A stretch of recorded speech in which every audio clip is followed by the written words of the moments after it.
За сайн байцгаана уу? За өнөөдрийн хэвлэлийн баг хурлыг Монголын өмнөд говийн бүсийн 4 аймгийн уул уурхай, Хэлийн бомб, Дэд бүцэцийн төслийн нөлөөлийн бүсэд сүүлийн 20 гаруй жил амьдарч байгаа малчдын төлөөлөл, за эдгээр эрх ашигын төлөө ажилладаг төрийн бас байгууллагуудын төлөөллөөс энэ хэвлэлийн баг хурлыг зохион байгуулж байна. За өнөөдрийн хэвлэлийн баг хурлыг зохион байгуулах шаардлага нь юу байсан бэ гэхээр зэрэг Монгол Улсын засгийн газраас байгаль орчин нөлөөлөх байдлын үнэлгээний хууль, газрын багц хуулийн нэмэлт өөрчлөлт, за байгаль орчин нөлөөлөх байдлын үнэлгээний нэмэлт өөрчлөлт гэд 3 хуулийн нэгэн зэрэг бол орон даяар хилцүүлж байна. За эдгээр хуулиуд нь бол малчдын бэлчээр, усны эрх, газрын эрх, нүүх эрхтэй бол шууд холбоотой. Эдгээр эрхүүдийг бол зөрчиж хөндөх өнгөрсөн хугацааны 30 жилийн алдаа, сургамжаа үндэслээд илүү сайжруулах, ахиц өөрчлөлт гаргах ийм хуулийн босруулах ийм хуулийн хүлээлттэй байсан боловч харамсалтай нь өнгөрсөн жилүүдийн алдаагаа ерөөсөө засаагүй байна гэдэг ийм нэгдүгээр шаардлага хүрээнд бид нар бол яаралтай хуралдах хэрэг гарлаа. Хоёрдугаарт нь хэм бол дэлхийн нүүдэлчин малчдын олон улсын жил болсон байгаа. За Монгол Улсын засгийн газрын санаачлагаар нүүбий ерөнхий ассамблеэгээс энэ 26 оныг бол бэлчээр ашиглагчдын олон улсын жил болгоод зарласан 2026 оны 08 сарын 7-оос 15-ны хооронд бол дэлхийн 54 орны 7000 гаруй малчид төр засгийн тэргүүнүүд бол Монгол улсад Улаанбаатар хотноо хуралдах гэж байна. За мөн түүний дараагаар цөлжилтөд тэмцэх тухай COP17 хурал бол үргэлжлээд 8 хоног болно. Үндсэндээ 8 сар бүхэлдээ бэлчээрийн газар цөлжилтөд хөрсний асуудал мөн ундны ус цаашлах юм бол малчдын эдийн засаг нийгэм соёлын эрхийн асуудлыг хөндсөн олон улсын түвшний хилцүүлэг Монгол улсад болох гэж байна. Гэтэл өнөөдөр байгаа энэ яг говийн бүсэд байгаа уул уурхай, за энэ зам тээврийн нөлөөлийн бүсэд амьдарч байгаа энэ олон 10 мянган малчдын эрх ашигыг бол хамгаалах асуудлаар бол төр засгийн санаачлага бол хангалтгүй байна гэж бид нар үзэж байгаа. За ийм учраас бид нар бол говийн бүсийн малчид жил шахуу за сүүлийн 6 сар маш идэвхтэйгээр хэлэлцэж зөвлөлдөж байж бол албан шаардлага босруулах хэрэгтэй мэн өгөх хэрэгтэй байна гэдэг ийм төвшөнд хүрсэн.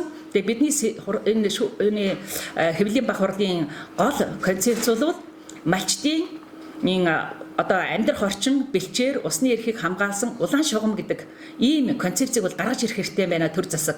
За энэ улаан шугам нь юу юм бэ гэхээр зэрэг өвлжих хаваржаа, тахилгатай хайрхан, уул уус, отор нүүдэл хийгээд явах бэлчээрийн орон зай энийг бол уул уурхай, эрдэс баялаг, зам тээврийн сүлжээнээс бол хамгаалах хэрэгтэй байна. Энэ бол нэгдүгээр улаан шугам. Хоёрдугаарт нь гэх юм бол тодорхой газар нутагт нь уул уурхайн үйл ажиллагаа, эрчим хүч, дэд бүтцийн төслийг явуулахаар бол заавал малчдаас урьдчилсан мэдээлэлтэй зөвшөөрөл авчиж энэ газар дээр бол газар олгодог байх. Хоёрдугаар шаардлага, гуравдугаарт нь гэх юм бол Монгол улсад байгаль орчин нөлөөлөх байдлын үнэлгээ хийдэг. За энэ үнэлгээнээс гадна тэр байгаль орчинд сөрөг нөлөө үзүүлэх нөөцийг хомсдуулах юм бол тэнд амьдарч байгаа малд нь ямар нөлөө үзүүлэх юм бэ гэдэг нийгэм соёлын эрхийн үнэлгээний хууль эрх зүйн орчныг бүрдүүлэх хэрэгтэй. Эдгээр асуудлыг бол бид нар малчдын улаан шугам гэж үзэж байгаа. Малчны болон малын эрүүл мэнд тогтвортой хөгжилд бол нөлөөлөх энэ хүрээг бид нар бол улаан шугам гэж үзээд энэ улаан шугамыг бүхэл хууль тогтоомжид бол бодлогын анхаарлын төвд нь байлгаж ингэж ажиллах хэрэгтэй гэж бид нар ингэж үзэж байгаа. За тэгэхээр зэрэг бид нар албан шаардлага боловсруулсан энэ албан шаардлага бол говийн бүсийн уул уурхай нөлөөлийн бүсийн малчид жилийн хугацаанд ярьж сүүлийн 6 сард бол эрчимтэй ярьсны хүрээнд бол боловсруулсан албан бичгийн албан шаардлага бол манай энэ Дорногов аймгийн 70-60 сумаас ирсэн уул уурхай нөлөөлийн бүсэд байж байгаа. Энэ жил мал нь яг ингэж шин төлөвлөж байгаа ишиг хурган гэтэл уушгины хавдартай өвчтэй ийм гарч байгаа малчин болоод ингэж уншид танилцуулна. За бид нар өнөөдөр өглөө 10 цагаас хүн сүдэ аж ахуйн яамны сайд улсын их хурлын гишүүн Бадамсүрэнтэй уулзаж бол энэ асуудлаа танилцуулаад цаашид төрөөс гарах нь энэ орхигдож байгаа бодлогууд салбар дундын уялдаа ягаад мал аж ахуйн салбарын бодлого, хөдөө аж ахуйн салбарын бодлого, уул уурхай яамны бодлоготой нийцэж гардаггүй юм. Ягаад уялдаатай гарахгүй байгаа юм бэ? Байгаль орчны салбарын хууль тогтоомжид мал аж ахуйн салбар, хөдөө аж ахуйн салбарын бодлого ягаад уялдаатай гарахгүй байгаа юм бэ гэдэг асуудлаар бол ярилцлаа. Ингээд тодорхой түвшинд ойлголцож цааш өргөн хүрээнд бол хамтарч ажиллах ойлголцох дахин уулзалтуудыг зохион байгуулахаар албан шаардлага бол гардуулаад ингээд ирлээ.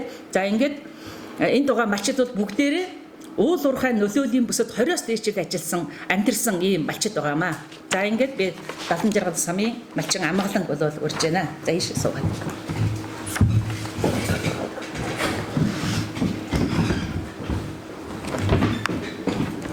За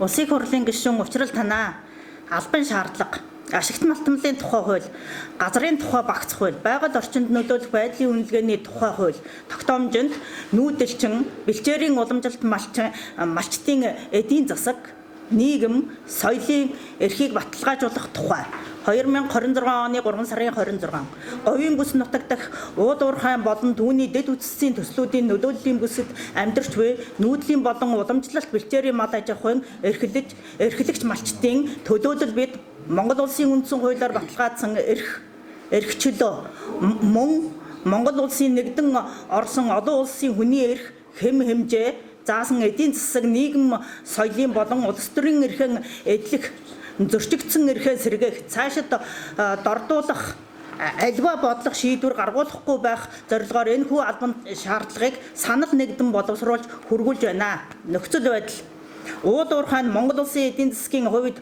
өнөөдөртөө ач холбогдолтой байж болох ч бэлчээрийн уламжлалт тогтолцоог задлах, усны нөөцийг хомсдолд оруулах, бэлчээр болон нүүдлийн бэлчээрийн орон зайг тасалдуулах, малчтын зам ёсны эрх чөлөөг дордуулах, иргэний улс төрийн оролцоог нэр төдий хэлбэрт оруулах зэрэг эрсдлүүдийг бодитойгоор үүсгэж байгаа нэгэн илэрхий болоод байна. 2026 онд Монгол улсад зохион байгуулагдах дэлхийн малчтын чуулган мөн нэгдсэн үндэсний байгууллагын цөлжилтийн тэмцэх тухай конвенцийн талуудын бага хурал зэрэг олон улсын томоохон арга хэмжээнүүд нүүдэлчин малчтын бэлчээрийн эрх, нүүдлийн соёл, усны нөөц зэрэг амжиргааны баталгааны асуудлыг дэлхийн түвшинд хэлэлцэх ач холбогдолтой юм а. Гэвч энэхүү түүхэн боломжтой зэрэгцэн ашигт малтмлын тухай хууль, газрын тухай багц хууль, байгаль орчинд нөлөөлөх байдлын үнэлгээний тухай хууль, зэрэг малчтын бэлчээр, газрын эрхийн суур харилцааг зохицуулах хуулиудад нэмэлт өөрчлөлт оруулах хуулийн төслүүд хэлэлцэгдэж байгаа нь мэдээж чухал зүйл. Харамсалтай нэгдүгээр хуулийн төсөлд малчтын бэлчээрийн эрх, нүүдлэх эрх, усны аюулгүй байдал, амжиргааны баталгааг хангах, шийдвэр гаргах төвшний оролцоог дордуулах, хязгаарлах, үр дагавар бүхий зохицуулалт тусгасан байна. Сүүлийн 30 жилийн туршид тусгай зөвшөөрлийг малчтын 15-аас 60 жилийн хугацаатай эзэмшиж ирсэн өвөлжөө хаваржааны бэлчээрийн талбайтай давхцуулан олгож малчтын урьдчилсан чөлөөт мэдээлэлтэй зөвшөөрлийг хуульчлан баталгаажуулаагүй. Усны эрх өвөлжөө хаваржаа нүүдлийн орон зайд хамгаалалтын тусгай дэглэм тогтоохгүй хууль тогтоомж хэрэгжүүлж ирсэн. Мөн нөхөн олгуур нь амжиргааны урт хугацааны алдагдлыг тооцох эрх зүйн механизмгүй орон нутгийн санал авах ажиллагаа шийдвэрт бодитоор нөлөөлөх боломжгүй хэд олон жил байсны улмаас бэлчээр доройтох, усны нөөц багасах, цөлжилт үүсэх, хүний эрх, нийгмийн зөрчил нэмэгдэх нөхцөлийг бий болгосоор байна.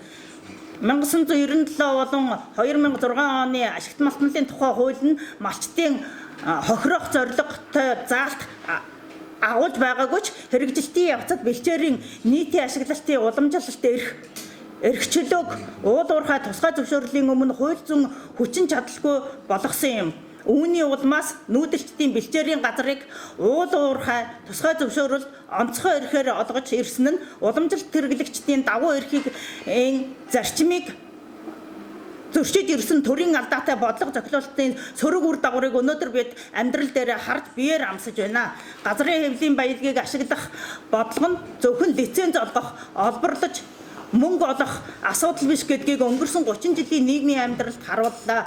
Энэ нь хүний эрх, соёл, зан заншил, усны аюулгүй байдал, цөлжилт, уур амьсгалын өөрчлөлт, зам тээврийн зохицуулалт, мал аж ахуй тогтвортой байдал, гадаад худалдаа, хөрөнгө оруулалт, экспортын бодлого зэрэг олон салбарыг хамарсан стратегийн түвшний зориулалт шаарддаг асуудал юм а. Иймд салбар хоорондын уялдаа хангаагүй зөвхөн эдийн засгийн өсөлтөөр хэмжсэн богино хугацааны ашиг сонирхолд хөтлөгдсөн хандлага, бодит байдал харуулсан үнэлгээ судалгаагүйгээр хууль тогтоомж гаргах нь нүүдэлчин малчтын бэлчээрийн газар уламжлалаараа нөөцөд хүрэх орон зай боломж, мал сүргийн аюулгүй байдал, малчтын өмчтэй байх, өмчөө хамгаалуулах эрх, эрүүл аюулгүй орчинд амьдрах эрх, байгалийн тэнцвэр алдагдахаас хамгаалах эрхэд тогтмол ахиц өөрчлөлт гаргах төрийн үүрэг биелэгдэх боломжгүй болгож байна.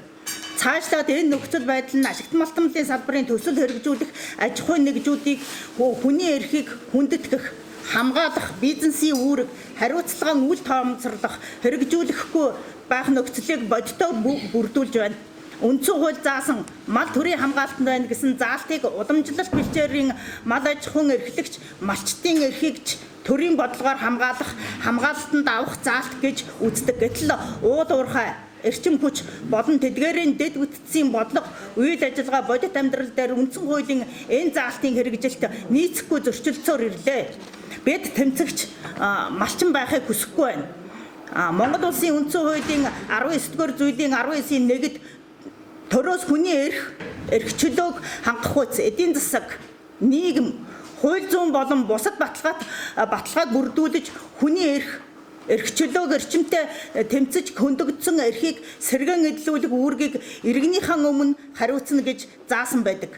Энэ үүрэг нь зөвхөн нийгмийн халамж дэмжлэг бус, харин хүний эрхийг дордуулах аливаа хууль тогтоомж батлахгүй байх, хувийн хвшлийн үйл ажиллагаанаас иргэдийн эрхийг бодиттой хамгаалах, зөрчигдсөн эрхийн сэргээх төрийн хариуцлага юм аа.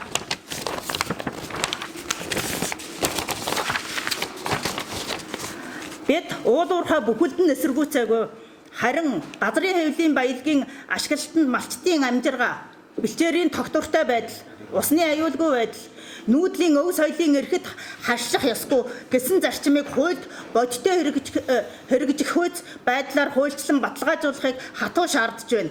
Бэлчээр бол өмч биш, бэлчээр бол малчдын амжиргаа, соёл, оршихуй үндэс, улс нийгмийн стратегийн ач холбогдолтой нөөц юм. Малчдын халдашгүй эрх, улаан шугамыг тодорхойлож, төрийн бодлогын цөмд байлгахыг бид хатуу шаардж байна. Эдгээр үеийн үед нүүдэлчдийн үнэт зүйл оршихуй үндэсэнд байсаар ирсэн бөгөөд хэзээж халдшгүй, зөрчигдөшгүй зам ёсны эрхийн баталгаа юм. Нэгд тахилгатай уул хайрхан, унд ахуй усны эх, худаг өвөлжөө, хаваржа, тэдгээрийн бэлчээрийн талбай, нүүдлийн нөөцөд хүрэх орон зай газарт улаан шугамаар хамгаалах, эрдэс баялаг болон дэд үтцийн үйл ажиллагааг явуулахгүй байх.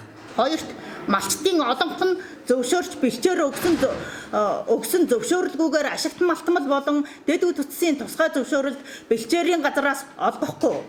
Түүн дээгүүр замын маршрут тогтоохгүй байх. Гуравт малчдын зөвшөөрлгүйгээр нэгч малчин өрхийг нүүлгэн шилжүүлэхгүй байх. Дөрөвт амжиргааны бүрэн нөхөн олборгүйгээр газар чөлөөлөхгүй байх. Нөхөн олбор бол мөнгө биш, алдсан болон ирээдүйн алдах боломжийг тооцох ёстой. 5. Нөлөөлийн бүсийн малчдын оролцоонд суурилсан хяналтын тогтолцоог хуульчилж тусгай зөвшөөрлийг төр зогсоох хүртэл санал гаргах эрхийг олгох ёстой.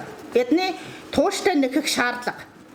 Нэгдүгээр, ашигт малтмалын тухай хууль, газрын тухай багц хууль, байгаль орчинд нөлөөлөх байдлын үнэлгээний тухай хууль болон эрдэс баялагын бодлогын хэрэгжилт үр дагавар байгаль орчин нийгэм соёлын эрхийн иж бүрэн үнэлгээг говийн бүсийн малчдын оролцоотойгоор нэн даруй хийх. Хоёрдугаарт, ашигт малтмалын тухай болон газрын тухай багц хуульд малчдын бэлчээр нүүх, эрхийн хамгаалалт гэсэн бие даасан бүлэг заавал оруулах. Гуравт, малчдын халдашгүй эрх, улаан шугамаар тодорхойлсон бэлчээрийн газарт уул уурхайн үйл ажиллагааг хориглох зохицуултыг хуульд заавал оруулах. Дөрөвт, байгаль орчинд нөлөөлөх байдлын үнэлгээний тухай хуулийн нэмэлт өөрчлөлтийн төслийг буцаан байгаль орчин нийгэм соёлын эрсдлийн үнэлгээний тухай хууль болон шинжилсэн найруулга, анхдагч хууль болон нэн даруй батлах. Тавд, малчдын урьдчилсан чөлөөт мэдээллийн зөвшөөрөл авах, олон улсын зарчмын ашигт малтмалын тухай хууль, газрын тухай багц хууль, байгаль орчинд нөлөөлөх байдлын үнэлгээний тухай хууль баталгаатай хэрэгжихээр оруулах. 6. Байгаль орчин болон хүний эрхийн зөрчил гаргасан компани тусгай зөвшөөрлийг цуцлах, учруулсан хохирлыг 100% нөхөн төлөвлөх хатуу хариуцлагыг тогтолцоог бий болгохоор хуульд зааж оруулах. 7. Ашигт малтмалын тухай хууль, газрын тухай багц хууль, байгаль орчинд нөлөөлөх байдлын үнэлгээний тухай хуулийн зохицуулалт, хэрэгжилт хариуцсан эдийн засаг, хөгжлийн яам, эдийн засгийн газрын хэрэг эрхлэх газар холбогдох яам агентлагууд газрууд улсын их хурлын байнгын хороонд түүний дэд хороод малчид иргэний нийгмийн байгууллагуудын төлөөллийн оролцоотой хэлэлцүүлэг хийж хууль хоорондын зөрчлийг арилгах, уялдааг хангах, хүрээг тодорхойлсны дараа нэмэлт шинжилсэн найруулгын төслүүдийн нэгдсэн таниулга, сурталчилгааг өргөн хүрээнд хамттан зохион байгуул малчин түмний мэдээлэлтэй тодорхой нэгдсэн байр суурь саналтай болсны дараа хуулийн санал авах ажиллагааг зохион байгуулахыг тууштай шаардах болно.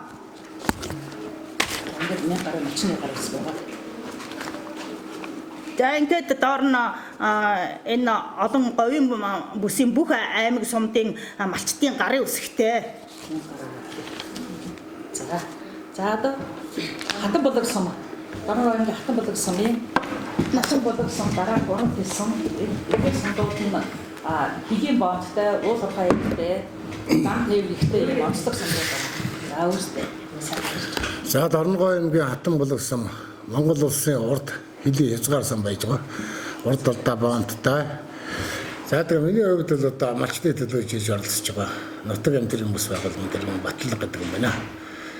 За энэ нь одоо яг төрөөс явуулж байгаа үйл ажиллагааг явуулж байгаа үйл ажиллагаа нь ерөөсөө малчин иргэдийн эсрэг юм шиг юм бодогдоод миний хувьд л одоо зүгээр нодны хатан болог суманд Годрон гэдэг өвчин гарсан гэдэг. Улсын мал эмнэлгийн одоогийн байдлаар бол улсын мал эмнэлгийн лабораторийн дүгнэлт нь болохоор Майтив-9 Годрон биш гэсэн юм дүгнэлт гарчихсан.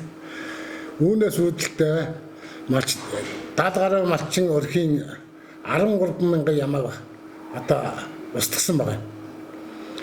Тэгэхээр бид одоо тодорхой хэмжээний малчдын одоо тэр өвчлөлийг тодорхойлоогүй.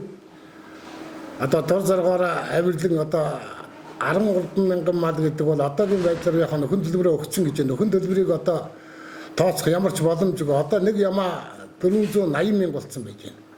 Тэгэхэд 260 мянгаар нэг ямааг төлөөд үнэхээр хүний амьдралыг баройтуулах хэмжээнд аваачаар гисэн 100 гаруй малчин одоо өрх одоо үд хаалгандтай самын төвөөр орж ирээ ажилгүй болж өгч шүү дээ.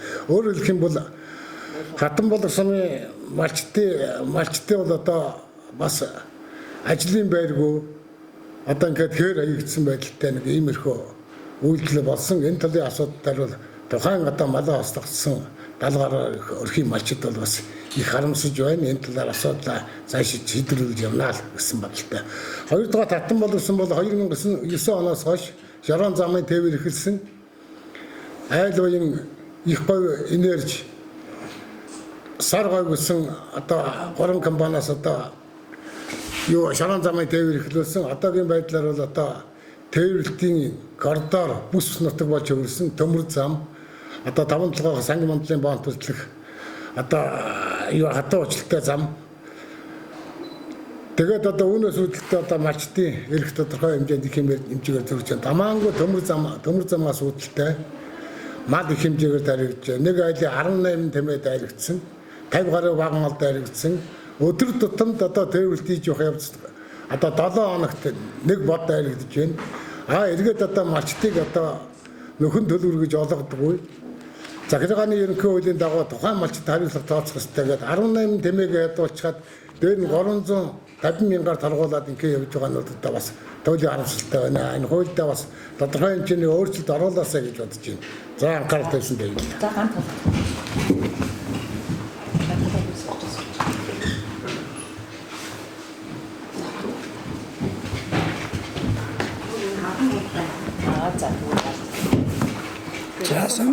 За сайн байцгаана уу.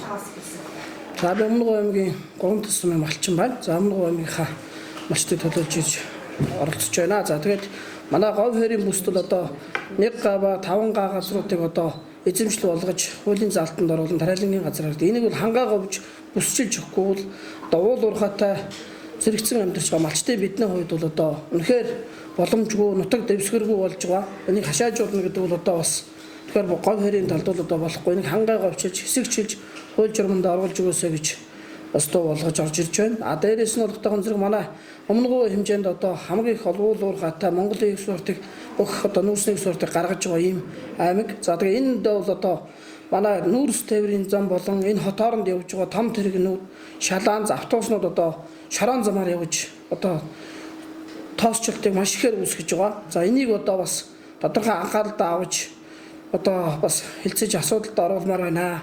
Энэ одоо малчид бидний ганц одоо мал аж ахуйн салбар одоо бэлчээрийг бол одоо үнэхээр үгүй болгож байна. За ингээд энэ үн арга дээр энэ малчид бидрийг одоо хашаажуулна гэдэг бол малчин одоо өв соёл одоо тусгаар улс байхын одоо малчдын минь бэлчээр аж ахуй өв соёлыг минь одоо нүүдэлчин өв соёлыг минь одоо бас хязгаарлах иймэрхүү эвгүй байдал руу бас оруулж байгаа болов гэж би бодож энийг хангаа бүсчилж бас зохицуулаарай гэж одоо та бүхнийхээ хуулийн аманд нь одоо бас санал дуу хоолой хүргэхээр ирлээ. За өөрөөр хэлбэл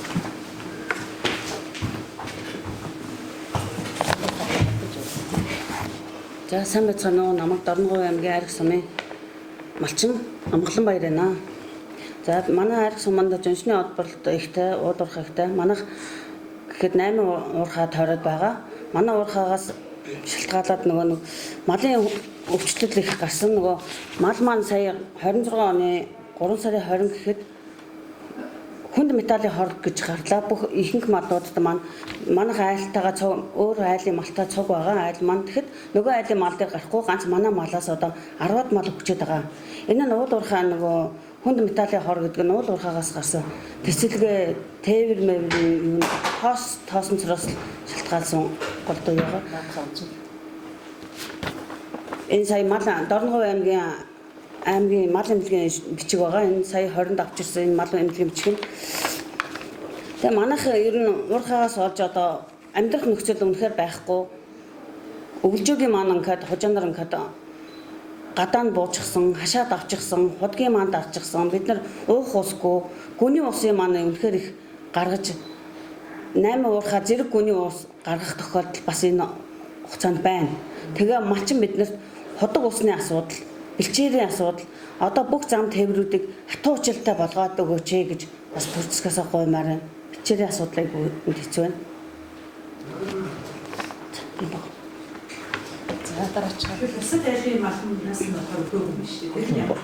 Хамт байгаа айлынхын мал нь өгөөгүй магадгүй манахаас өөр айл дээр өвчөж байгаа. Энэ жил нөгөө өвлжэн дээр буухан нөхцөлгүй болоод хорон ашаа маань урчихсан. А тэгээд бидэд өөр айлын өвлжэн дээр төр айл цаахал буусан чинь нөгөө айл маань малын зүгээр манахаас гэхэд дам манахаас өгөхөд байгаа байхгүй юу. Тэгээ амир руу шинжилгээнд явуулгаад хүнд металлын хордлого гэж гарсан. За сайн байцгаана уу. Дорногов аймгийн Айраг сумын залуу малчин Бямбах байна. За өнөөдрөөр одоо ингээд энэ цаг үедээ залуу малчид үнэхээр ховордлоо. Үеийн үед уламжилж ирсэн энэ амьдралаасаа бид салъя гэж салсангүй.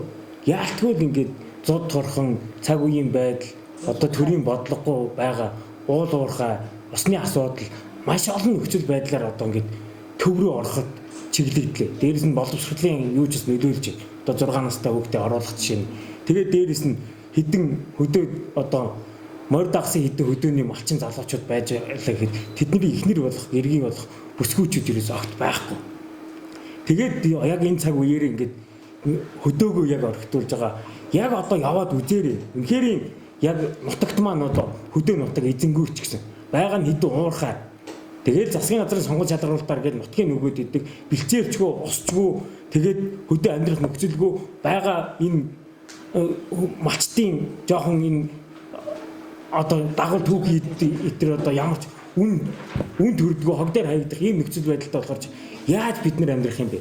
Цаашдаа ингээд малчдын амьдралыг одоо өнгөөдүүлээд цаашдаа амьдрах нөхцөлгүй болгож байгаа болохоор яг энэ цаг үеэр одоо ингээд бид нар ингээд хавчигдаж, боогдож цаашдаа амьдрах нөхцөлгүй болж байгаа нь их харамсалтай байна. Энд дээр төрийн бодлого шийдвэр гаргаж бас нэг дэмжлэг үзүүлж яг бодлогоор энийг цаашдаа авч явах ийм нөхцөл байдал төргмээр байна. Тэгэхгүй энэ чинь усан хөрсөн бохирдолтой байх юм бол бидний малчид одоо цаашдаа яаж эрүүл хүнсээр Монголоо хангах юм бэ? Яаж бид нар цаашдаа оршин тогтнох юм бэ? Яаж амьдрах юм бэ? Яг энэ үндсэн одоо энэ Монгол хүнийхээ амьдралыг яг цогцоор нь хөв соёлоор тээж яваа энэ хүмүүсээ цаашдаа уламжлалт амьдралаа ингээ орхиход шууд боломжтой бусаа шууд нөлөөлж байгаа байхгүй юм чинь. Цаашдаа бид яах вэ? Энэ улсыг одоо хүнсний аюулгүй байдлыг бид хангаж байгааг санаж байгаа. Үнэхээр одоо өшөлтөө ард иргэдээ эрүүл аюулгүй хүнсээр тэжээдэг ард хүмүүс бол малчин байхгүй. Хамгийн эрүүл амьдрал, эрүүл нөхцөл байдлыг энэ хүмүүсийг авч явдаг байтал ч одоо ингээд энэ яг үндсэн Монгол иргэдэд амьдрах нөхцөлгөө болгож байгаа нь үнэхээр туйлын харамсалтай байна. За үүнийг хэлэх гэж ирсэн юм аа. За батулга.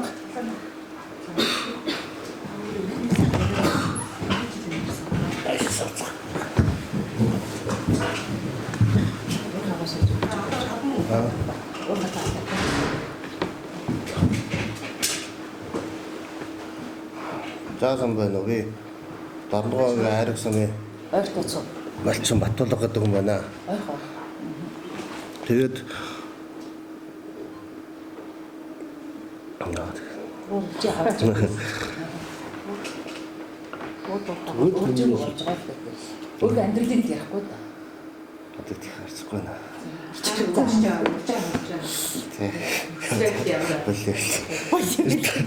Таг болчихсон. Харин болцсон юм уу? Тэгвэл Яг өвчө хаварж байгаа болчих. Өвчтөнд хаварчлт ямар байл? тийм манай би одоо 14-5 жил өвлж хаварж энэ өвлж хаварж тэгээд тойр суудурхаа ихтэй. Тэгээд уудурхааны нөлөө тэр өвлж хаваржгийн тэр уурхаанаар давхцуулж өгөөд хашч аваад амьдрах орчин гэдэг юм байхгүй болгож байна. Тэгээд мал амтан тэгээд урган ус бүх юм тэгэл тоос тэр уурхаан бүх нөлөөлөөс болоод модулаа Хадаа өөрч шинжлэх малчин байл. Тэгээ уулуурхааны дүрччихсэн байгаа нөлөөлт дүрцсэн хэдэн айл бай танаа орчин. за яг хөө тэр нөө ойр орчин гэдгээр бол манайх ганц өөр айл байна. За яг 5 км-аас цааш гээл 10 гэх юм бол бас нэг 10 гаруй айл байна. Нэгдүгээр урлаас гарч дарга болон тэр аймгийн өвчлөлгүүд байна. Тэгээд энэ юу ямар яг хэлчихв. Батулга өөр юм. Удаатай юу гэсэн? Иргэдийн одоо ингээл бид нар чинь ингээл шат шатаар нь тэр байгууллага иргэдийн хурал тэгэл засаг тэгэл аймаг руу энэ төр зөндөл өргөдлөгөл бас нэлээд хэдэн жил явж лээ. Тэгээд авч хэрэгжиж байгаа тууштай яг байттай хэрэгжсэн бол байхгүй шүү дээ. Бид нар тэгээд хаяа нэг худлаа үний юм ярьчаа тэгэл заа 100 болоод алга болдог тэгэл тэндээ хаягдал ажиллана тэгэл өнөөдөр бол тэгэл яг хөө миний хувьд бол амьдрах орчин бол үүндээ тэнд бол алга болчихлоо л байхгүй л байна. Тэгээд малын өвчлөлт их байна. Хоёрт малын нэг төл гарахад нэг гажиг төл их гарч байна. Зол их золбож байна. Тэгээд ямар арга хэмжээ авч байгаа юм бол арга хэмжээ гэхлээр одоо сая би ярьсантай шинжилгээнд одоо сая гинтл 10-аад мал хөнгөтл сая тэгэл дээжсэн шинжилгээ аваад хөрснөөс нь аваад явсан. Тэгээд хүнд нутааны хор гэсэн хариулт өгчлөг болохоос олигтой бол тодорхой хариулт бол би бол биш л гэж бодож байна угаасаа. Тэгээд малчин хүн бид нар өөрсдөө малаа ямар өвчлөлөөр яаж өршөлтгөө бид нар хийж байгаа олон жил хийж идэж зарж урж ирсэн бид нар малных нь ямар ууш өвчтэй байгааг бид нар мэдчихлээ. Тэгээд тийм хариу гарсан. Тэгээд дахиад өхвөл ус руу явуулдаг гэсэн шинжилгээнд өгсөн тийм хариу сая дөнгө сайхан ирж илээ. За энэ ардын шаардлагуудаа Улсын хурлын дарга ерөнхий сайд гоёос гарсан Улсын хурлын гишүүдтэй за тэгээд холбогдох яам агентлагийн дарга нарт бол сайд нарт бол хөрвүүлж байгаа. За тэгээд энэ ардын шаардлагын хүрээнд бол тодорхой арга хэмжээ авч ашиглах гэж бол найдаж байгаа. Тэгээд бид нар 5 сард бол дахин эргэж бол үнэлж эргэж харж бол хэрвээ арга хэмжээ авахгүй дараагийн арга хэмжээнд орно гэсэн ийм байдалтай байгаа. Яг үндэ бол одоо мал маш их төлөвлөж байна. Маш эрчимтэй явж байна. За ийм үед бол одоо 10 гаруй малчин их байсан боловч яг өчтөрийн байдлаар ирж чадсангүй. Тэгээд ямар 4 аймгийн одоо уулуурхай хамгийн ихтэй бол 16 сум байдаг. 16 сумын одоогийн байдлаар 6 сумаас нь ирчгээд ингээ байж байгаа ийм юм байгаад байгаа. За тэгээ манайхнаас асуух асуултыг асуугаад ингээд иргэлийн бахархлаа өндөрлөө. Оролцсон та бүхэнд баярлалаа. Хүрэлцэн ирсэн та бүхэнд баярлалаа. Тэр 10 мал өгсөн шинжилгээний хариу аймгийн мал эмнэлгийн тэр зургийг байна. Тийм. одоо улсын мал эмнэлгээ явуулсан юм уу тэр дээржсэн. Дахиад одоо вакцин хийж байгаа юм. Тэгээд дахиад 14 харна гэж байгаа юм. Тэгээд дахиад тийм эрсдэл гарвал өсрөө явуулах гэж байгаа байхгүй. Тийм л хариу өгсөн. Ямар айлын малаас нь гараа ямар айлаас нь авахгүй байна. Тэрийг сайн явах гэж. Энэ байхгүй юу? Одоо манай тэд чинь энэ жил цаг сайхан болцсон. Энэ мал хар эндэж байгаа айл энэ төр гэж байхгүй. Энд чинь баг өнчөөш хөхөөргүй сайхан байгаа. Тэгээд хамгийн гол нь дандаа бүдүүн одоо нэг дандаа том малнаас өгч байгаа байхгүй юу? Одоо 5-6 настай ч юм уу тэр дандаа 2-3 ушгэлцсэн ч юм уу тий. Дандаа ямаа өгчлээ. Тэгэл гид өрдөө хөөс цахраал тэгэл унаад тэгэл гэдэг. Манай хэдэн жил яг тэр уурхаа түшиж яг байсан ямар уурхаа? Манайх яг 14 жил би бол 14 жил байна. Манай хадмын тал бол одоо 30 жил гаруй жил. Тэр хатуу үлжиж байгаа айл нь бол тэр уурхаагаа дутсан байгаа юм. Байгаагүй байгаа. Бид өөр газар айл дээр очих байгаа байхгүй тий. Тэгээд өөр тийм юм бол байхгүй. Уурхаа нутгад ийм байна. Ингээд ийм металлын гараад байна гэдэг уурхаа нутгийн мэтлээ уурхаа нут нь юу шарах вэ? Уурхаа одоо тэгэл энэ ч бодлоо уурхаанууд ч одоо ингээд одоо л ажил эхлэх гэж байгаа. Одоо уурхаанууд ажиллаг байгаа шүү дээ. Одоо сая нөө ингээд тэгэнгүүтээ одоо л энэ яригдах байх л санаж штэ. Тэгээд урд нь болохоор малчин бид нар өөрсдөө юу гэдэг вэ? Арга хэмжээ аваад намруудаа нөгөө тариануудыг хийдэг, вакцинжуулдаг, алаа мэдсэн, цагаан тариа, аюумыг туулга эдрийг намар хаврын цагт бид нар өөрсдөө хуваар авч хийдэг байсан. Энэ жилийн үед болохоор уул уурхаа бид нэр 5 сар, 7 сар, 8 сар гэдэг давтамжтай уулзсан үнэхээр байж болохгүй гэсэн нөхцөл байдлаар бид нарыг нүүлгэн шилжүүлэх болов гэсэн өөр газар өгчих төлөвлөгөөтэй байсан. Энэ жил тэгээд ямар ч ариун арга хэмжээ авахгүй бүдийг хүрсээр манай мал одоо ингээд өгч байгаа байхгүй юу? Энд чинь намар нь туулгаа хийгээд тариагаа хийсэн бол манай мал ийм болохгүй байхгүй юу? Энэ нөхцөл байдлыг хүндрүүлсэн нь одоо сум орон нутаг энэ юуны компаниудын удирдлагын хариуцлагагүй байдал нь багтаа юм. Манайхаар жил болго энэ уурхаж олон жилийн давтамжтай. Манайхаар тэнд аав ээж өвөө эмээгээс байцсан болохоор уурхаагаас гаралтай гэдгийг бид нар өөрсдөө мэднэ. Мал өөрсдөө хөөсөн сахараад явж чадахгүй уушигтаад байдаг байхгүй юу? За энэ дээр би тодруулах хэлээтэй. Энэ малчин айл 8 уурхай гол байдаг айл малчин айл. Уртаашаа 5 км, өргөөшөө 4 км Дорногов аймгийн Айраг сумын баруун цагаан дээл гэдэг газар MCT, Думпалума, Алтарг ахас, за тэгээд мөнхийн болор хүрээ, Экклешия, гэх мэтийн энэ дугуй уул гэдэг ингээд 8 компани байдаг. Энэ 8 компани гол энэ малчин айл байдаг. Энэ 8 компани голд нь улсын тусгай хамгаалалттай баруун цагаан дэлийн одоо цагаанлын агуу гэдэг юм байдаг. Тэгээ ийм газар дотор байгаа малчид бол энэ эднийх бол 14 жил мал малхтай бол энэ жил энэ өнгөрсөн хавар бол хаваржаагийн тойруулаад зогоон татчихсан. Худган дээр нь болохоор зэрэг отвол ингээд асгачихсан. Тэгээ энэ айлууд ямар ч байх боломж байхгүй. Өвлжийн нь болохоор зэрэг 8 уурхай чинь 5-6 зэрэг ажиллаж байгаа. Эдгээр нь болохоор тэсгээ хийж олборлолтой хийдэг учраас тэсгээнээс болоод өвлжийн хаваржаа ингээд нурчихсан. Байх ямар ч боломжгүй болоод сумын захиргаандаа хандсан хүнийхээ конис хүртэл явсан. За ингэж яваад бол ямар ч арга хэмжээ авах чадахгүй байсаар яжгаад одоо энэ хавар малаан төлөвлөхийн тулд өөр малчин айл дээр саахад айл буугаад нэг хотон дотор уурхай нөлөөдөөс айл, уурхайгүй байсан нөлөөний гадна айл хоёр нийлээд малаа нэг хотонд өвлжүүлж хаваржуул төлөвлөж байгаа. Яг энэ үед дээр нь эдний малд гэд үхээд ирсэн. За улсын аймгийнхаа мал эмнэлэгт хандсан. Мал эмнэлэгт тэр тухайн мал бичиж байсан өвлжөөний тэр хөрсний дээжийг малынхаа дээжтэй авчирч өгөө гэсэн аваарч өгсөн. Хүнд металлын хордлого бол өндөртэй байна. Энээс болж энэ мал өгсөн байна гэдгийг бол нотолсон. Тэгэхдээ энэ бол сая 20 гарч байгаа. Энэ шинжилгээ гар дээр аваад ирсэн нэг л хонж байгаа. Тэгэхээр зэрэг одоо энэ үр дүнгээр бол улам өөрөөр бол мал эмнэлэгч арга хэмжээ авах хэрэгтэй. Уулахын компаниуд хариуцлага хүлээх ёстой ингэж байгаа. Бас нэг юм гэх юм бол эднийх бол нөхөө олгоор өгөөч. Бид нар нүүе өөр газар очиё. Сумын захиргаа бид нарт өвлжөө гаргаж өгөөч. За тэр нөхөө олгоорын асуудлыг 8 компани байна. Бид нар амьдрахад дордуулахгүйгээр өөр газар шилжүүлээд өгөөч гэдэг удаа дараагийн уулзалтуудыг хийсэн боловч өнөөдөр юус арга хэмжээ аваагүй.